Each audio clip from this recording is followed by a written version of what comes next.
Est-ce qu'il y a assez de lumière? Salam alaikum, Zulfilaoun. Bonsoir.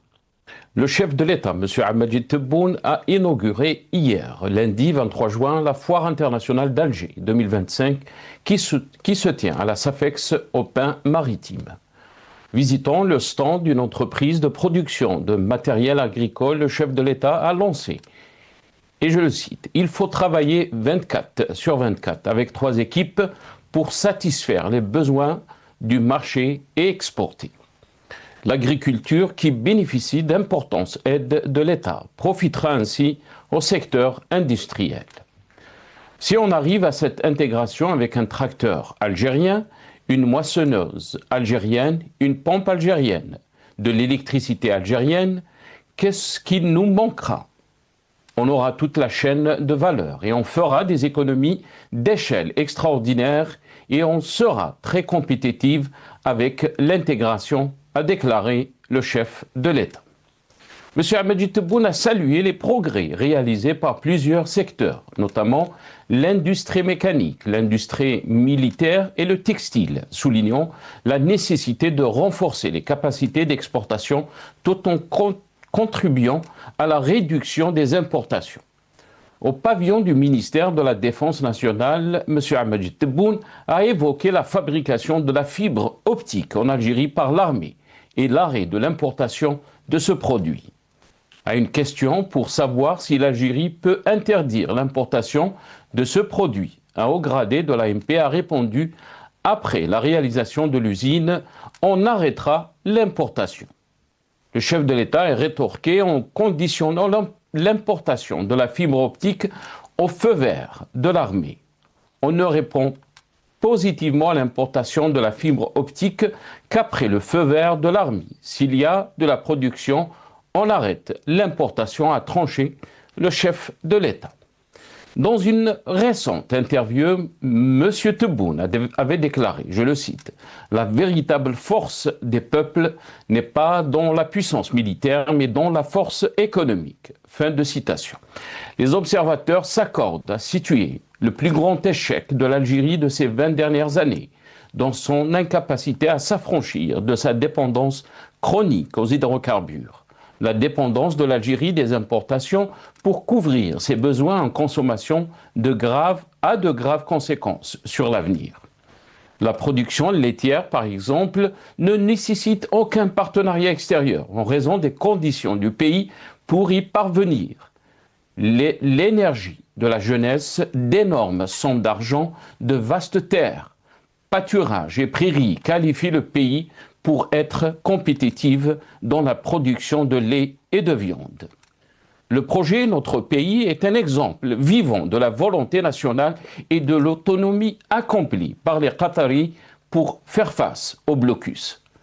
L'Algérie n'a pas pu acheter des milliers de têtes de vaches laitières pour des centaines de jeunes hommes et les accompagner avec du matériel. Les observateurs estiment que l'Algérie nouvelle est encore prisonnière de l'ancienne vision et de l'idée de projets clés en cours. L'idée d'importer et d'exporter sans relâche, de tout importer de partout sur fond de fausses rhétoriques. Nous débattrons avec nos invités juste après cette petite intro.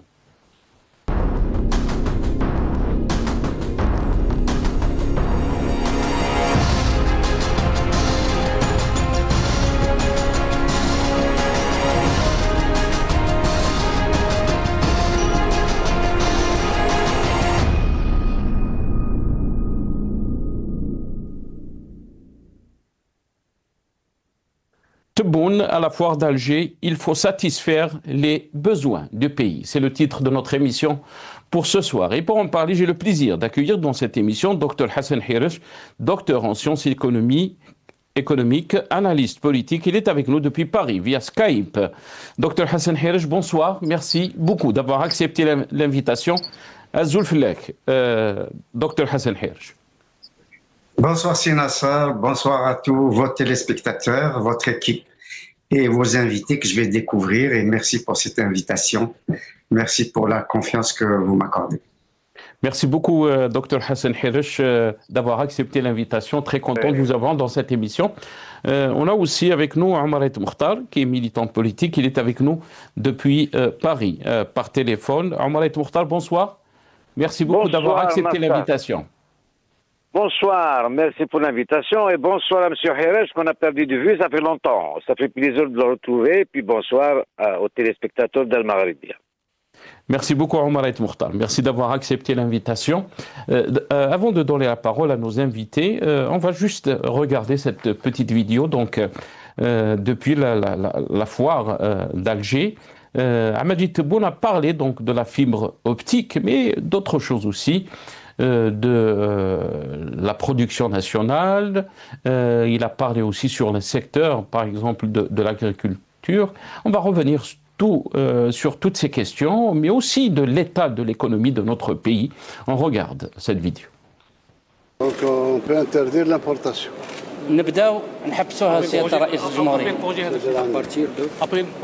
Après le projet d'usine هذيك, la réalisation. En tout cas, l'importation à la fibre optique, on ne répond positivement qu'après le feu vert à l'armée. اللي يقول لك صح هذا مازال ما لناش ننتجوه نرسل الراحل. إذا كان فيه إنتاج ممنوع الاستيراد. نهضروا على لي طابلات تاعكم تاع التلاميذ. الجيش يبي برودوير. عندكم الجيش عندكم بالعباس عندكم دونك الاستيراد يبقى في آخر حل كما نلقاو حتى حل نروحوا هذا هو. هذا بيا السنة المقبلة الدخول المدرسي هذا لازم نغطي بالأقل 50-60% من si on peut aller plus loin, plus loin. Voilà, donc Majid Tebboune a parlé de la fibre optique, l'importation de la fibre optique au feu vert de l'armée. Donc c'est une condition. On ne répond positivement à l'importation de la fibre optique qu'après le feu vert de l'armée. Mais aussi, Sandbay, tous nos amis de la régie, il a donc parlé aux entrepreneurs, mais aussi a parlé donc de travailler, qu'il faut travailler 24 sur 24. On l'écoute, Majid Tebboune. Il faut travailler 24 heures, 3 équipes de 8 heures pour satisfaire les besoins du marché et exporter. En ce qui concerne les moissonneuses, en ce qui concerne tous les engins liés à l'agriculture, déjà, on a une tension sur le matériel. Mais, بالنسبة للجنوب, on va aller à 1,5 million. Or, nous sommes à peine à 150 000. Alors, 1,5 million, c'est 10 fois plus. 10 fois, oui. On doit augmenter les fonds. Et quand je dis 1,5 million, ça peut se faire dans 2 ans et demi, maximum. Oui, là, il faut y aller. Oui. Donc, il faut être au rendez-vous. Inch'Allah, on va tout faire, Monsieur le Président. Monsieur le Président, il y a d'autres chiffres, Inch'Allah. Là, Inch'Allah. Déjà, ce que nous voyons, du point de vue qualité, barakallah fikum, ou l'ammal, ou les concepteurs. Mais maintenant, on n'expose plus. Maintenant, on satisfait les besoins d'un pays. Voilà, donc à Majid Tebboune, il faut travailler 24 sur 24 pour satisfaire le marché et exporter. Il faut être au rendez-vous. Donc, rappelons donc, Abdelmajid Tebboune a inauguré donc hier la foire internationale d'Alger, qui se tient donc au Safex, au Pain Maritime.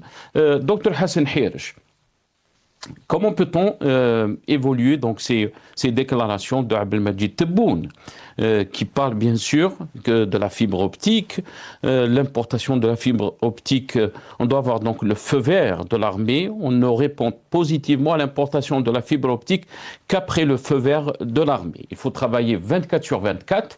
Tout ça, c'est de belles choses.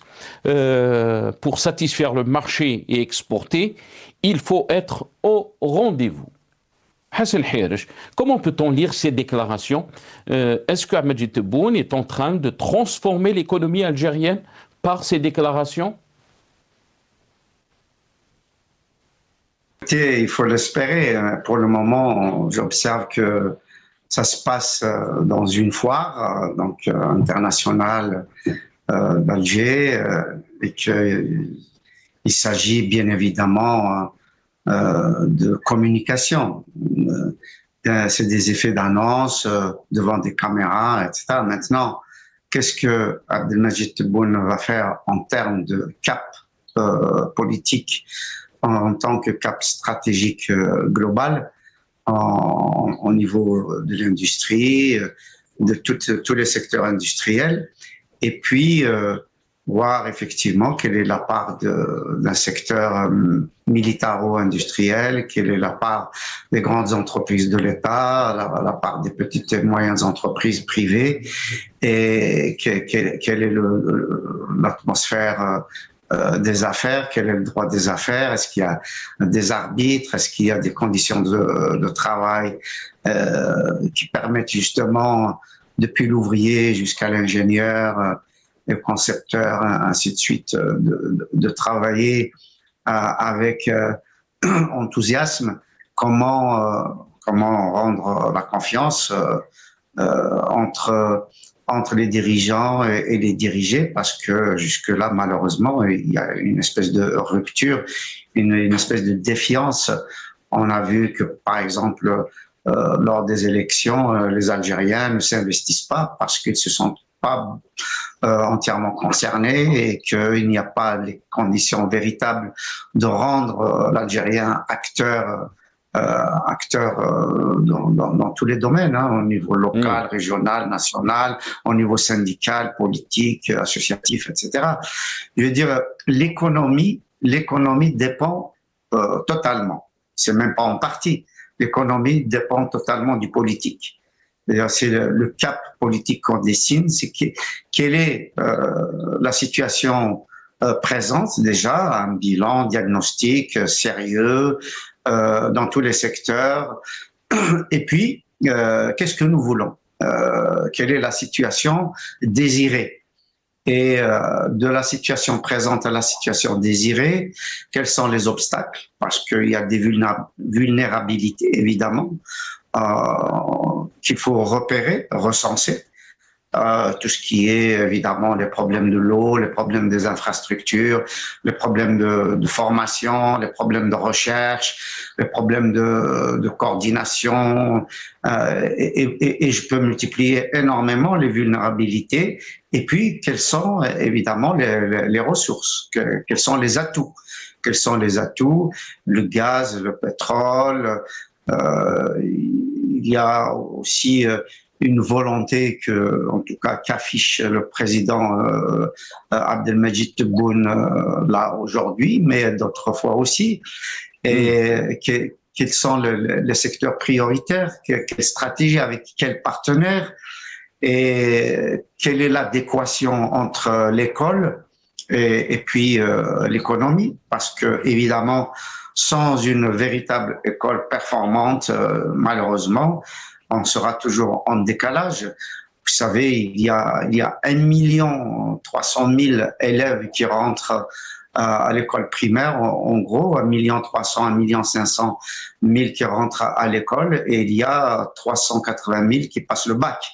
Donc, vous voyez, il y a pratiquement presque 1 million d'élèves qui se retrouvent sans le niveau du bac, et pour la plupart illettrés, parce que c'est pas parce qu'on a été à l'école qu'on a forcément acquis au moins ce qu'on appelle les connaissances de base, lire, écrire, compter, et des connaissances de base scientifiques, ainsi de suite. Je veux dire, aujourd'hui, quand on voit un élève de 3e, par exemple, l'équivalent de 3e ici, je crois que ça s'appelle 4e année secondaire là-bas, c'est-à-dire au niveau du brevet. Moi, je vois au niveau de mes neveux, de mes nièces, etc., ils connaissent beaucoup plus les sourates du Coran que les théorèmes de mathématiques, de physique, de chimie, etc. Ils connaissent pas les grands auteurs mondiaux. Ils parlent très peu de sciences naturelles, ainsi de suite. Ils parlent beaucoup des sciences religieuses. Donc, qu'est-ce que nous voulons? Combien déjà, j'ai pas regardé les chiffres, comment se situe l'Algérie au niveau, par exemple, de la production d'ingénieurs? Et par rapport à la production d'imams, il faut faire vraiment avec lucidité. J'ai vu par exemple que suite à notre émission de la dernière fois, il y a un certain nombre il y a 2 ou 3 internautes qui ont cru que je n'aime pas l'arabe, etc. Pas du tout. J'aime bien l'arabe. Quand j'étais petit, j'étais très très fort. Je connaissais pratiquement tous les anciens auteurs, Moutanabbi, El Jahir, etc. J'ai appris comme tous les Algériens, les grands auteurs du Moyen-Orient. Mais ce n'est pas notre culture, je suis désolé. Et il y a donc un décalage. Il faut que l'école algérienne soit en adéquation avec la famille. Il faut que l'institution scolaire soit en symbiose et soit véritablement, en accord avec l'institution familiale et avec les institutions de l'État et des collectivités locales. Pour le moment, il y a des ruptures partout. Il y a aussi la formation professionnelle, c'est ça. Il faut normalement quelqu'un qui travaille dans une banque, dans une usine, dans une entreprise, etc. Il faut que tous les 5 ans, il se recycle. Il faut qu'il fasse au moins une formation de 3 mois, 6 mois, 1 an pour pouvoir justement acquérir de nouvelles connaissances, etc. Aujourd'hui, la connaissance n'est pas malheureusement l'urgence affichée au niveau national. Nous avons besoin d'une Algérie qui se forme, d'une Algérie scientifique, d'une Algérie de l'avenir, d'une Algérie performante. Et puis, il faut aussi créer des conditions d'abord pour maintenir nos élèves brillants, et il y en a beaucoup, et qui partent à l'étranger, mais il suffit pas de leur interdire de partir. Il s'agit surtout pas de leur interdire de partir, bien au contraire. Mais il faut leur donner des conditions meilleures que celles qu'ils peuvent trouver en Europe ou aux États-Unis, au Canada ou que sais-je encore. Il faut que les conditions d'études, les conditions de travail, etc., soient véritablement performantes et qu'on change pas de programme comme ça en claquant du doigt. Passer du français à l'anglais, de l'arabe au français et revenir, ainsi de suite. Ça, c'est le cafouillage, ce n'est pas la stabilité. Il faut que l'étudiant trouve un climat stable, une pédagogie stable. Il faut former les formateurs, former les enseignants. Moi, quand je vois franchement le niveau d'un certain nombre d'enseignants, ça me fait un peu peur. Voilà. Très bien. Donc, il y a des conditions globales. Juste un dernier mot, il faut qu'il y ait une administration performante et il faut qu'il y ait une culture générale dans la société pour qu'un pays puisse démarrer, pour prétendre à être une puissance qui compte. Et on peut multiplier, on peut revenir. Reste avec nous, Dahassan. Je m'excuse, Dahassan, juste pour donner aussi la parole à Omar Mokhtar, mais revenir aussi sur ce que vous avez dit, Dr Hassan Hirish, c'est que je ne pense pas que vous êtes contre l'arabe. L'arabe fait partie aussi de l'identité algérienne, comme la mazérité, mais vous êtes en train de parler des connaissances, de la science. Comment peut-on hisser l'Algérie donc au premier rang des pays qui sont développés? Je pense que c'est ça votre analyse. Restez avec nous, Dr Hassan Hirish. Omar Mokhtar, quand Hassan Hirish dit que l'économie dépend totalement du politique, et on entend bien sûr Majid Tebboune qui dit il faut travailler 24/24 pour satisfaire le marché et exporter, il faut être au rendez-vous. Ça fait depuis 2019 qu'on entend des déclarations. Notre pays est la 3e puissance économique de l'Afrique. Notre pays est en train d'avancer. Il dit aussi que l'importation de la fibre optique dépend du feu vert de l'armée. Donc on ne répond pas positivement à l'importation de la fibre optique qu'après le feu vert de l'armée. Et bien sûr, Majid Tebboune a déclaré que l'armée joue un rôle dans l'économie algérienne. Avant de vous donner la parole, Omar Mokhtar, avant de vous donner la parole, on va juste, puisqu'on en a parlé aussi de ce thème, les IDE, donc les investissements directs des étrangers qui étaient très faibles.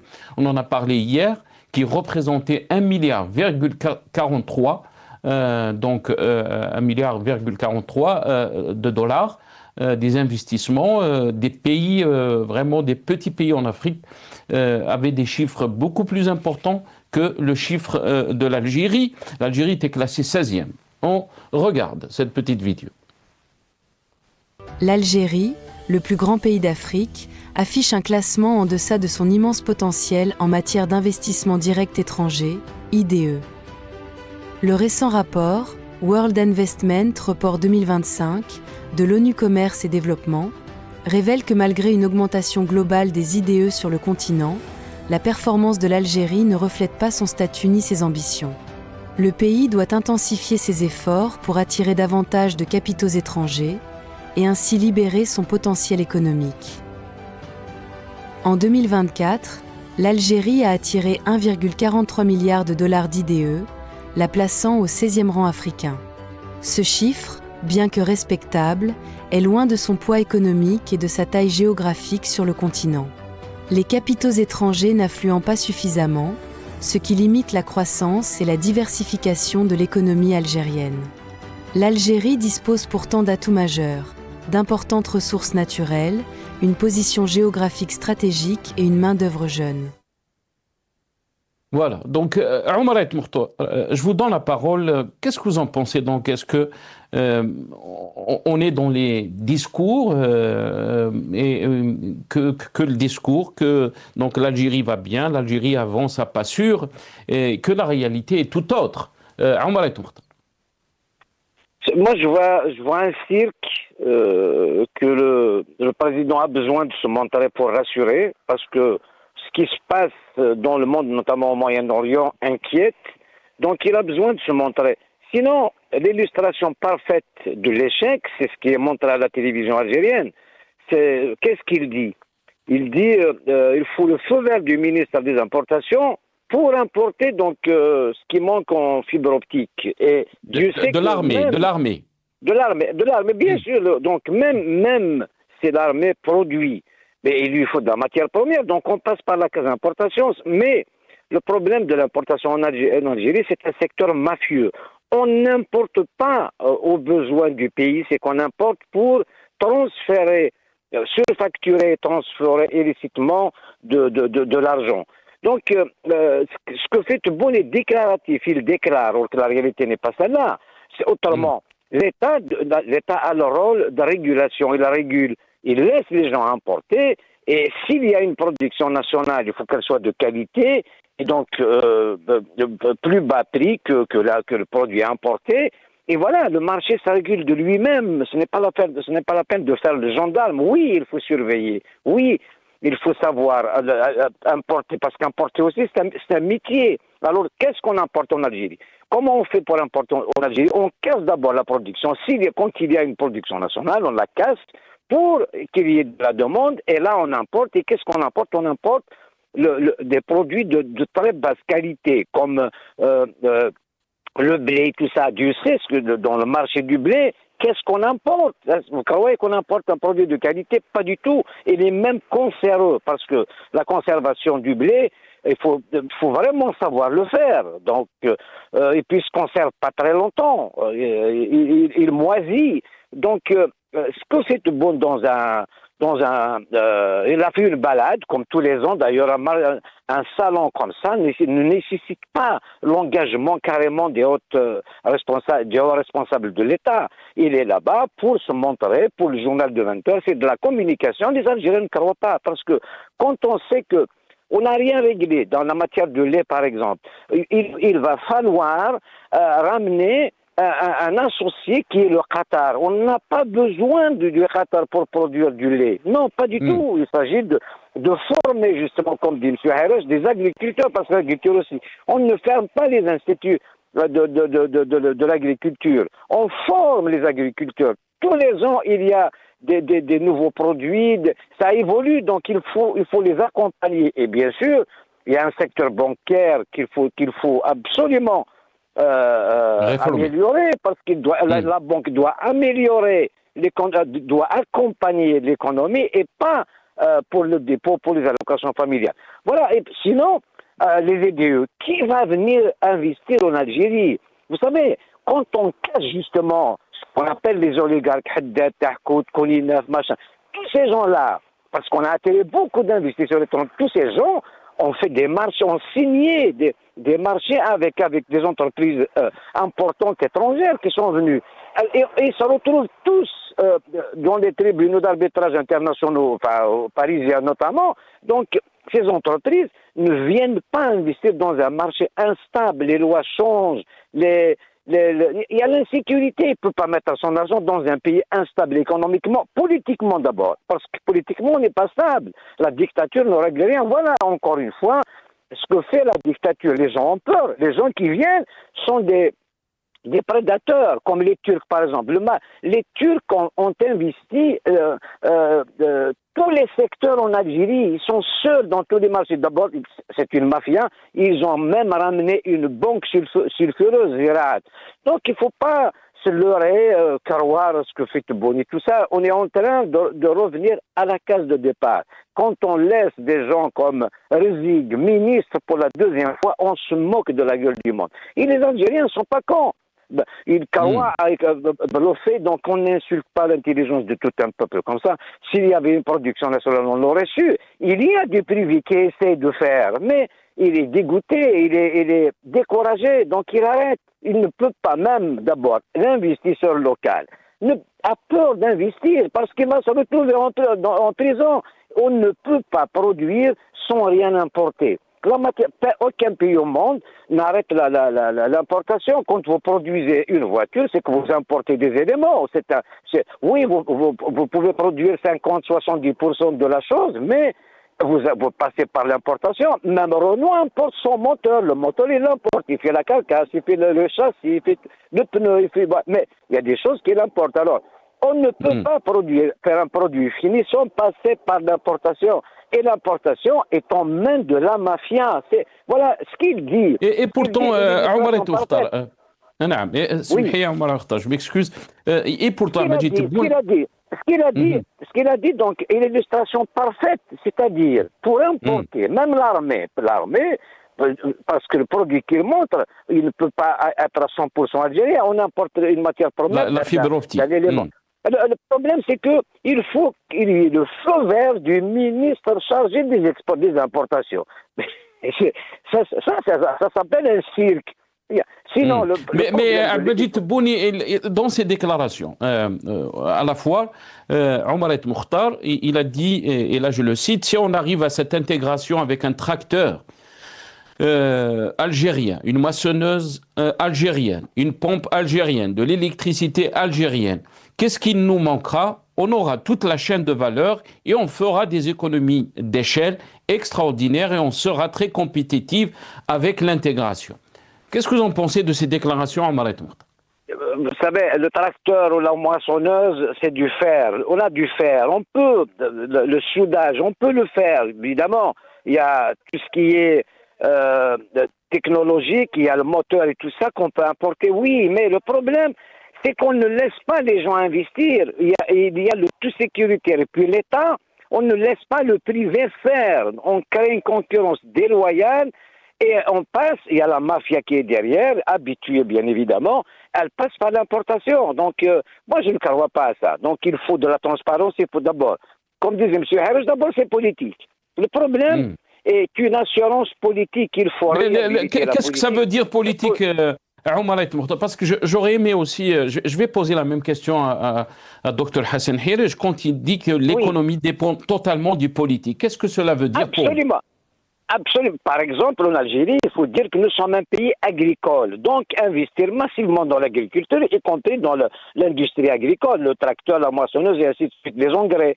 Le problème qui se pose là, c'est que la loi qui régit donc ces choses-là est politique. Donc, s'il n'y a pas de transparence, s'il n'y a pas de surveillance par les partis politiques, on ne peut pas avancer. Donc c'est mafieux, c'est l'État qui... Là, on a une tour de contrôle qui est à Al-Mouradia, c'est Tebboune qui décide de tout. On est revenu au temps de Boumediene où il n'y avait rien, bien sûr, quand Boumediene, il a repris même les mêmes paroles de Boumediene dans ce temps-là où il n'y avait rien. Il arrive dans une ouïe, il va te dire là on va faire là, on va faire une zone industrielle. Il l'annonce à la télévision. Oui, mais on n'est plus dans ce cas-là. Tebboune fait la même chose. Quand il se dit là, il dit là, il y a une zone industrielle. Il a été à Khamchili, il a dit là, c'est bon. Et même les clubs de football, quand il va dans une wilaya, ils désignent une entreprise pour donner de l'argent au club local. C'est pour se faire un peu de publicité et tout ça. Oui, Amit Tebboune, il nous a donné un stade comme le Mouloudia. Oui, il est venu à la GSK, il nous a ramené Mobilis. Donc, la chose est politique. Il faut d'abord énumérer ce qui est nécessaire de faire et puis faire des lois adéquates. Et ce n'est pas le tout État, c'est l'État qui gère. Aucune entreprise étatique n'est à la bourse. Ça, vous savez ce que c'est que la bourse? D'abord, c'est la transparence. C'est le financement transparent. Ce n'est pas injecter de l'argent comme un malade. Donc, on lui injecte un sérum. Non, les entreprises nationales, aucune, elles sont toutes déficitaires. Ça, c'est politique. C'est pour le social. Non, le secteur commercial, il n'y a pas de social. Après, le social, oui. C'est un pays rentier, on a du pétrole. Il faut aider les nécessités, absolument. Il faut aider ceux qui ne travaillent pas, les chômeurs et ainsi de suite. Mais ce n'est pas par un travail fictif. Très bien, restez avec nous, Omar Ait Mokhtar. Docteur Hassan Hairiche, j'aimerais revenir sur ce que vous avez déclaré, que l'économie, bien sûr, dépend totalement du politique. Qu'est-ce que cela veut dire, Docteur Hassan Hairiche? Est-ce que la situation politique, est-ce que le système politique, qu'est-ce que vous voulez dire? Vous savez, en Algérie, je pense que les personnes sont très intelligentes à tous les niveaux, mais le système est bête. Le système, vraiment, c'est de la sottise. À savoir que c'est un système qui freine les énergies, qui freine l'initiative, qui fait peur et qui donc empêche en fait que l'Algérien soit créatif, soit inventif et puisse oser aller de l'avant. Donc déjà globalement, l'économie, c'est de la politique parce que précisément, il faut une décision politique pour faire un certain nombre de projets. Il faut une décision politique pour l'investissement, l'éducation, la formation.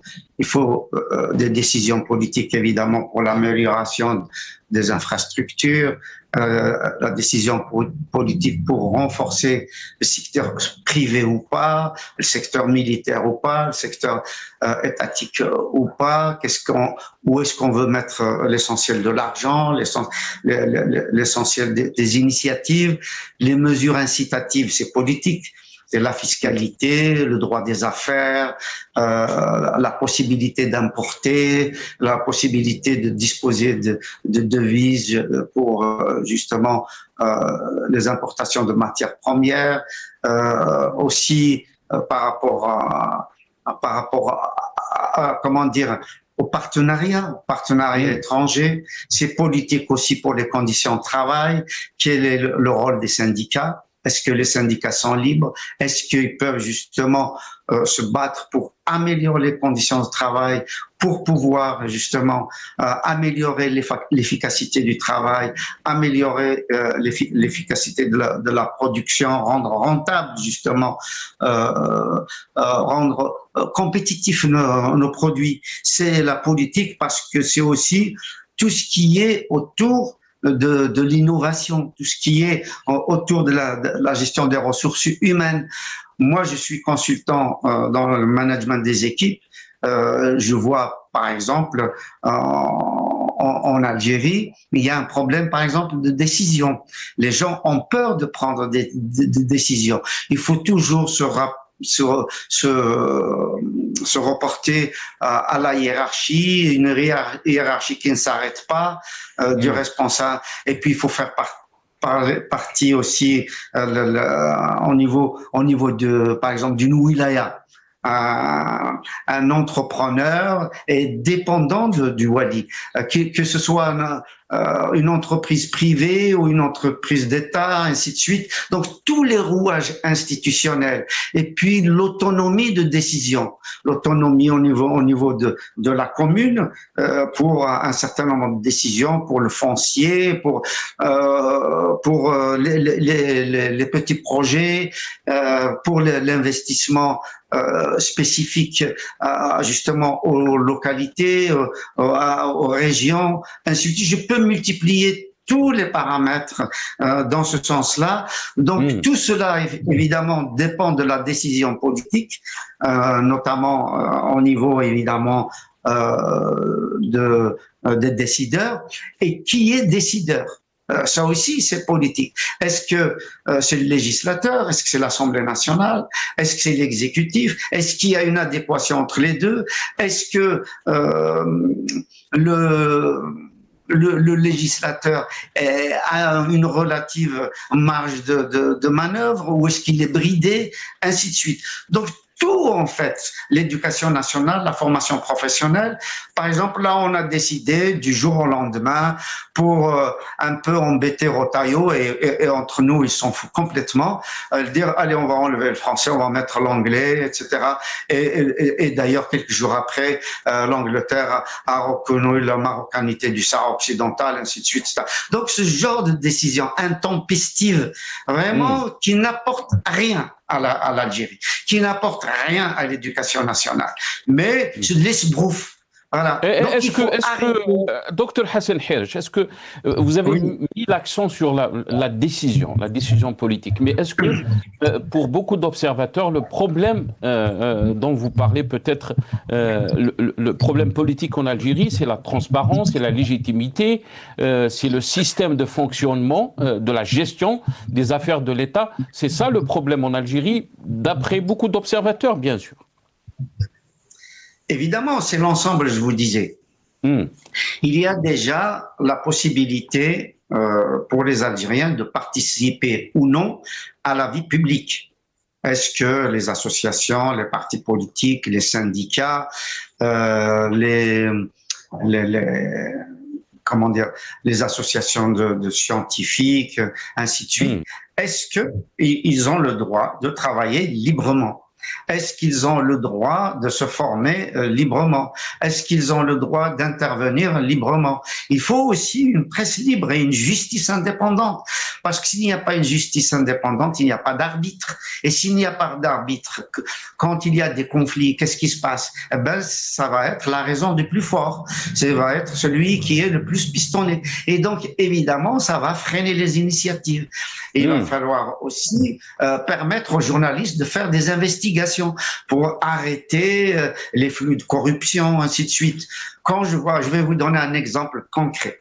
Moi, je voulais vendre ma maison en Algérie et donc j'ai trouvé un acheteur et donc il devait avoir avec l'acheteur une réunion avec le notaire et donc mon épouse qui avait la procuration. Qu'est-ce qui s'est passé? Eh bien, le chèque qui a été fait par la banque, parce qu'il fallait un chèque bancaire, eh ben, il a été rédigé en centimes. C'est-à-dire, au lieu de mettre, par exemple, 10 millions de dinars, ils ont mis 1 milliard de dinars. Donc, quand on voit un agent bancaire qui confond les centimes et les dinars, qu'est-ce que vous voulez avancer? Ça veut dire que, évidemment, il y a des personnes qui ne sont pas à leur place ou des personnes qui voudraient bien faire quelque chose mais ne sont pas formées, ne bénéficient pas de formation. Et ça, alors imaginons à l'échelle nationale. Alors je ne parle pas évidemment des blocages de l'administration, la paperasse. Pour faire un extrait de naissance, parfois vous êtes obligé de courir 3 à 4 fois. Parce que il y a un A à la place d'un E, il y a un I à la place d'un W, il y a un alif à la place de je sais pas quoi, ainsi de suite. Il faut à chaque fois renvoyer au tribunal. Le tribunal est engorgé. C'est des millions d'heures de travail dans les tribunaux rien que pour l'état civil. Donc tout ça, évidemment, tout ça c'est l'école, tout ça c'est la formation, et tout ça c'est la décision politique. Et tout ça parce que quand un responsable politique d'un parti, d'une association, d'un syndicat, etc., critique et fait des propositions, malheureusement, les décideurs prennent ça pour des attaques. Au lieu de prendre ça pour des pistes d'amélioration, ils prennent ça pour des attaques. Parfois, on va même l'inquiéter, on va le convoquer, on va le passer au tribunal, on va le juger, parfois on va l'emprisonner, etc. Alors que, tout simplement, il a fait des propositions pour que ça marche mieux. Et donc, en fait, c'est global. Ce n'est pas seulement un secteur. Donc, il faut une atmosphère de confiance, une atmosphère de respect, une atmosphère de travail, ainsi de suite. Il faut que l'Algérien soit valorisé. Vous savez, l'Algérien a été depuis des siècles marginalisé, sans aller plus loin. 3 siècles et demi de domination ottomane, pratiquement 1 siècle et demi de domination française et un demi-siècle de domination d'un État justement autoritaire, etc. Et donc l'Algérien se sent marginalisé et il ne participe pas. Et il y a une culture, et je termine là-dessus, il y a une culture de défiance. C'est-à-dire le seul moyen de se défendre, c'est de ne pas travailler.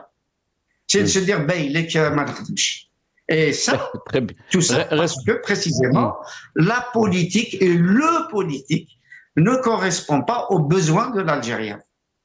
Très bien, reste avec nous, Dr Hassan Hayrach. Omar El Mokhtar, la question. Omar El Mokhtar, est-ce que vous êtes avec nous, hein? Oui. Ah, très bien, oui. Très bien. Omar El Mokhtar, on va d'abord écouter Majid Tebboune dans ce passage, donc, bien sûr, qu'il y a eu un échange avec un entrepreneur. On va regarder donc cet échange et je reviens à vous juste après. بالنسبة للتيران اللي طلبوه شغل اندسترياليزي البروجي في بويرة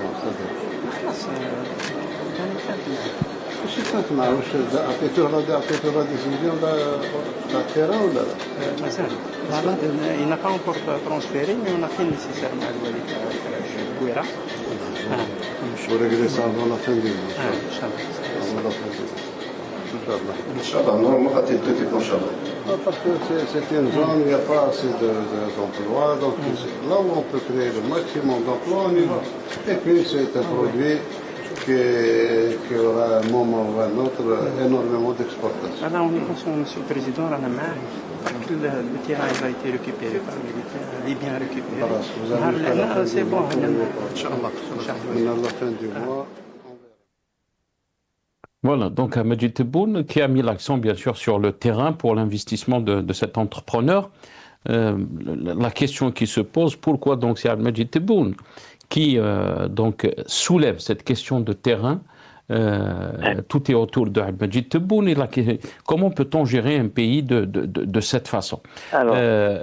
Omar El Mokhtar, mais aussi une autre question, puisqu'il y a eu des déclarations durant donc l'inauguration de cette fois. Majid Tebboune a souligné la nécessité de la contribution des institutions relevant de l'armée populaire, nationale populaire, de l'entreprise nationale des industries électroniques, ENI, ainsi que des entreprises privées dans ce projet supervisé par le ministère de l'Éducation visant à fournir des tablettes électroniques aux élèves appelant à couvrir au moins 50 à 60% des besoins des établissements scolaires en matériel informatique à partir de la production locale. Et bien sûr, le président Majid Tebboune a mis en avant la contribution de l'institution militaire au soutien de l'économie nationale à travers divers produits, ce qui permettrait de réduire la facture des importations. Omar El Mokhtar. Vous voyez, en 3 minutes de reportage de Tebboune à la foire, il y a 3 enseignements et 3 problèmes graves qui entravent bien sûr toute démarche en Algérie. Ce constructeur, ce fabricant de motos de Béjaïa, que je connais d'ailleurs, à Béjaïa, il est dans 2 endroits, à Al-Qsar et puis Ouadrer, parce qu'il n'a pas de place pauvre. Il loue et tout ça des terrains pour travailler. Donc il n'a pas de foncier. Le problème du foncier en Algérie, voilà. Il dit à son assistant, le Wali, il faut régler ça dans 1 mois. Donc, il n'y a plus de foncier. La première loi qu'il faut faire en Algérie, interdiction formelle de vendre des terrains, de la terre. Parce que nous sommes colonisés au moins 5 siècles. Personne n'a celui qui a des terres en Algérie, c'est de la dépossession, soit ottomane, comme Hamoud Boualam, ainsi de suite et tout ça, machin, soit pendant la colonisation française, il a dépossédé tous les militants de leurs terres et il les a attribués aux Qouyad, aux collaborateurs de la France. Ça, c'est la vérité. Donc, la dépossession, on a régularisé les gens qui ont eu des terrains pour service rendu à la colonisation par l'armée française. Donc, ça, c'est un problème historique d'abord qu'il faut régler. On n'a pas de terrain. 5 siècles de colonisation, personne n'a de terre. Les gens, ils étaient en révolution. D'abord, il y a même une résolution du Congrès national qui interdisait d'acheter des terres aux colons alors qu'ils ont tous trafiqué des actes de propriété. Alors, voilà, pour investir à Béjaïa, pour s'agrandir, il avait besoin d'espace. Donc, il n'y a pas de terre. Il était obligé d'acheter un terrain entre l'aéroport de Béjaïa et Capritour, à Tichy. Il a payé ça 1200 milliards. Pour investir, on te raquette d'abord. Tu achètes et puis quand tu achètes un terrain, c'est un terrain agricole, va la régulariser pour monter ton usine. Ça, c'est une chose. Et qui lui a vendu ce terrain? C'est des gens qui ont procédé à la dépossession pendant la période ottomane. C'est des Tanzalis qui ont ce terrain, c'est des Ottomans. Donc, c'est la dépossession ottomane. Donc, c'est un État mafieux déjà à la base. Tu ne peux pas, ce n'est pas au président de la République de dire, allez, moins d'1 mois, vous leur réglez le problème. Pas du tout. C'est au niveau local de la wilaya. Est-ce qu'il y a du foncier? On donne du foncier aux investisseurs. Donc là, si tu veux investir, on t'a favorisé d'abord. C'est quoi qu'on te rend service? Alors, tu vas investir, au lieu de libérer l'initiative, non, tu as besoin de l'État. Qu'est-ce qui se passe? On te rend service, on te donne un terrain. On ne te donne pas un terrain, on t'affecte un terrain pour travailler, c'est normal, c'est ce qui se passe dans les pays civilisés. Alors que là, c'est-à-dire à chaque fois, dans toutes les étapes, tu as besoin de quelqu'un. Quand tu as besoin d'un colonel, quand tu as besoin d'un wali, quand tu as besoin... C'est ça la corruption. Après, il t'a rendu service. Il faut des cadeaux. Ce n'est pas que tu veux plus, aux gens te donnent plus. D'ailleurs, qu'est-ce qui se passe dans les entreprises algériennes? Pourquoi l'entreprise algérienne ne se développe pas et la majorité des gens finissent en prison? Ce qui n'est pas normal. C'est que vous allez voir par exemple une entreprise comme Arbrab ou n'importe qui. C'est des groupes et ils font tous du bâtiment parce que la promotion immobilière rapporte beaucoup d'argent. Arbrab, il est dans l'agroalimentaire, il est dans le verre, il est dans la publicité, il est dans le transport, la logistique. C'est-à-dire, s'il y a un marché public, tu ne peux pas te mettre avoir ce marché devant Arbrab. Il a les moyens. Donc, ils sont accaparés une centaine de personnes qui ont derrière toute cette économie. Alors là, chose que nous ne connaissons pas, c'est l'importation de la matière première. Qui importe la matière première? C'est la mafia. Il faut le dire, c'est la mafia. Quand ce n'est pas l'État de l'armée directement donc pour ses besoins, c'est la mafia. Mais Abdelmajid Tebboune, c'est Omar, Abdelmajid Tebboune avait déclaré auparavant que le temps de la Issaba est résolu. Mais mon cher Nassar, on importe légalement, quand on importe de la matière première, tous les besoins de l'État, la matière première, Dieu sait que toutes les entreprises ont besoin de la matière première. Qui l'importe légalement, mais va essayer d'avoir ce code au ministère du Commerce. Au ministère du Commerce, il te faut un code pour pouvoir importer telle ou telle matière. Le café, par exemple. Ce n'est pas n'importe qui importe du café. C'est une dizaine d'importateurs, c'est tout. Si tu veux importer, il te faut un dossier énorme et on ne t'accepte pas parce que tu ne rempliras jamais les conditions. Il faut investir des tonnes et des tonnes de milliards d'argent pour pouvoir importer. Donc l'importation est aux mains parfois des Turcs et parfois de la mafia. Tu ne peux pas importer devant eux. Et puis, ils ont cette facilité. Tu ne pourras jamais être rentable. Tu ne peux pas vendre à perte. Donc, la matière première est aux mains de la mafia avec autorisation de l'État, bien évidemment. Ils ont des papiers. Va au ministère du Commerce, va au registre du commerce algérien, inscris-toi, fais un registre du commerce, importe une matière première qui marche bien. Jamais, impossible. Donc, mais ça, l'Algérien lambda ne le voit pas. Il voit juste celui qui importe la Nutella, les bananes. Oui, mais c'est important, mais c'est rien du tout par rapport à ce qui se passe réellement dans le pays. Et tout ce qui est travail autour du pétrole, la surveillance des canalisations, machin, par hélicoptère, tout ça, c'est la mafia. Et puis, ils ont pris de l'avance, comme la colonisation. Vous savez, la colonisation, moi je reviens toujours à la colonisation. La colonisation ottomane, ils ont créé une classe dominante, elle a de l'avance, elle a des terres, elle vend des terres. Qui a régularisé ça? Donc quand tu as de l'argent, tu fais ce que tu veux. Donc la colonisation française, bien sûr qu'elle a créé une classe de cahiers, de machins, ils ont des terres, ils ont de tout ce que tu veux, ils ont de l'avance. Et puis, ils ont eu le temps d'envoyer leurs enfants à l'école, alors que les enfants du peuple, non. Ça, c'est un problème politique qu'il faut régler. Mais qui a le courage de le faire? Quand tu as Boualem à la présidence de la République, Boualem il couvre tout ça. Quand tu as le CREA, la seule organisation patronale qui est à Blida, donc dans la région d'Alger. Donc à Blida, la devanture, c'est un Algérien de souche, enfin bon, Kamel Moula. Et le reste derrière, c'est qui?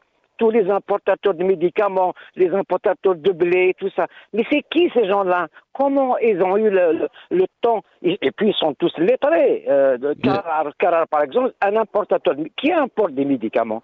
Carrar, un importateur de médicaments. Il est même venu à Freiha prendre l'aérodrome où j'ai vu Boumdine atterrir avec 4 avions. Mais vous savez, il a acheté 1 milliard, 950 millions, moins d'1 milliard. Il coûte au moins 200 milliards.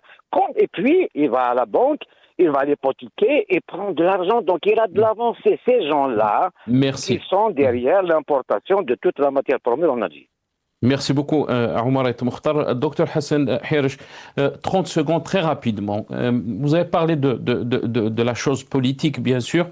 Peut-on avoir une économie forte? Peut-on prétendre que notre pays est en train d'avancer positivement, alors que la situation interne est très inquiétante? Vous l'avez rappelé, la situation politique, la situation des droits de l'homme, la situation des libertés, la situation aussi de nos médias.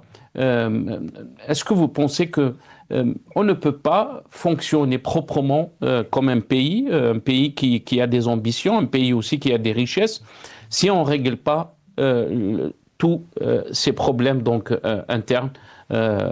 Hassan Heriche, je sais que c'est une question qu'il faut peut-être beaucoup de temps, mais on me dit qu'on a dépassé le temps. Très rapidement. Oui, tout à fait. Il faut un colloque pour ça. Absolument.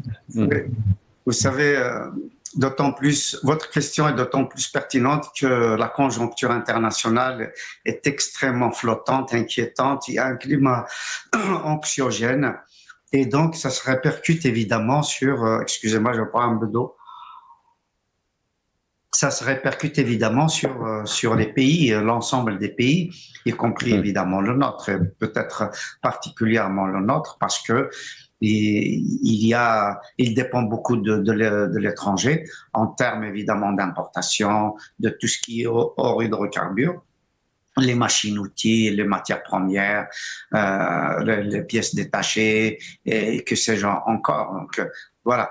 Donc, pour répondre à votre question, il va de soi que tout ce qui est économique, si on veut véritablement réussir l'économie, le décollage de l'économie algérienne, il faut faire des choix. Et c'est pour ça que l'économie dépend de la politique. Il faut faire des choix. Parce que les choix politiques, les choix que font les décideurs, ils impactent directement la vie quotidienne. Ils impactent aussi bien l'ouvrier, le technicien, l'ingénieur, l'entrepreneur, le contrôleur, la Cour des comptes, les tribunaux, les avocats, les juges, les procureurs, ainsi de suite. Donc, tout ça, en fait, c'est ça qui fait un système. Et donc, il va de soi que pour qu'il y ait investissement aussi bien interne, national que international, il faut un climat des affaires.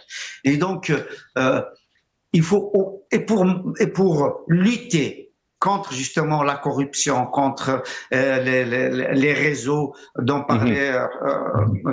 Mortal, les réseaux plus ou moins mafieux, etc., les réseaux de drogue, de trafic, d'influence, etc., de délits d'initiés, il faut au moins deux choses extrêmement importantes. Une justice particulièrement libre, que des procureurs, des juges puissent agir en toute conscience, libérés de toute influence des décideurs. Et il faut une presse libre, de façon à ce que les journalistes fassent des investigations, traquent les corrompus, traquent les réseaux mafieux. Il faut faire comme a fait notre partenaire privilégié, c'est-à-dire l'Italie, les opérations main propre. On a vu même qu'il y a eu des juges qui l'ont payé de leur vie, mais leur courage a été exemplaire. Ils ont réussi à nettoyer, pas à 100%, mais à nettoyer de façon considérable, justement, tout ce qui est, comment dire, voie un peu obscure, tout ce qui est incontrôlable dans le pays. Voilà, donc transparence et indépendance de la presse et de la justice. Et je vous remercie. Merci beaucoup, Dr Hassan Hirish. Désolé, je vous ai pressé un peu. On est arrivé donc à la fin de cette émission. Merci à Omar Ait Mokhtar qui était avec nous depuis Paris, militant politique. Merci aussi à Dr Hassan Hirish, docteur en sciences économiques, analyste politique. Il était avec nous depuis Paris via Skype. Merci à vous, chers téléspectateurs, d'avoir suivi cette émission. Et à saha.